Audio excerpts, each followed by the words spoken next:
Lakip-sab sa gipatutukan ni Presidente Rodrigo Duterte atol sa iyang State of the Nation address ang sektor sa agrikultura. Atong saron ang detalye niini sa live report ni Cyril Chavez. Cyril. Yasara subay sa mando ni Presidente Rodrigo Duterte kagahapon sa iyahang SONA, nagpadayon karon ang ginahimo nga plant project sa Department of Agriculture Region 10.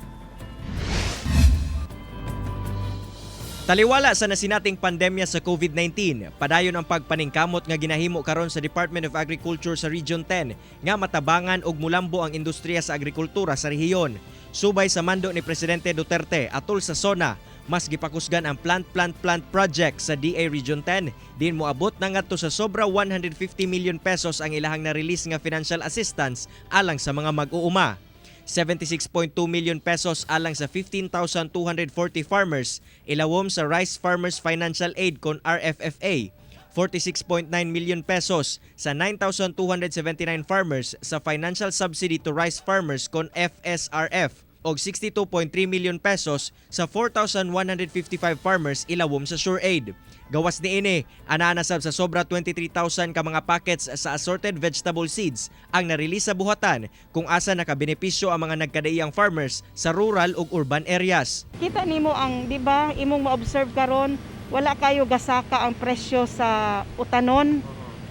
Tungod na sa pagpananom sa katong panghatag nato nga mga similya.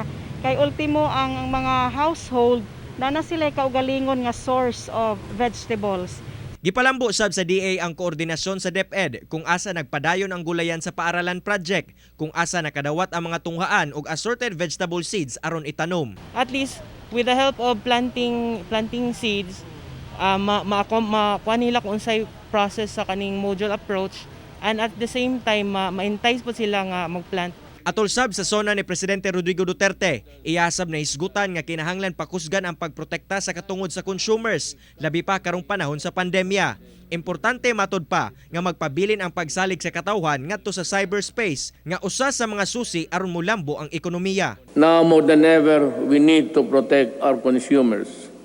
I direct the Department of Trade and Industry to ensure the empowerment of Filipinos on consumer rights. We must run after online scammers and those undermining the people's trust on the online transactions. We must continue to protect.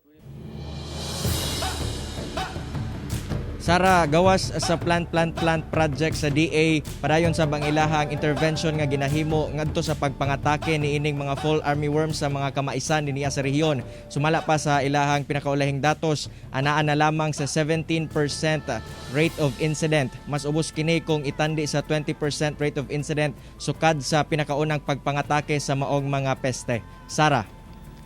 Okay, daghang salamat, Cyril Chavez.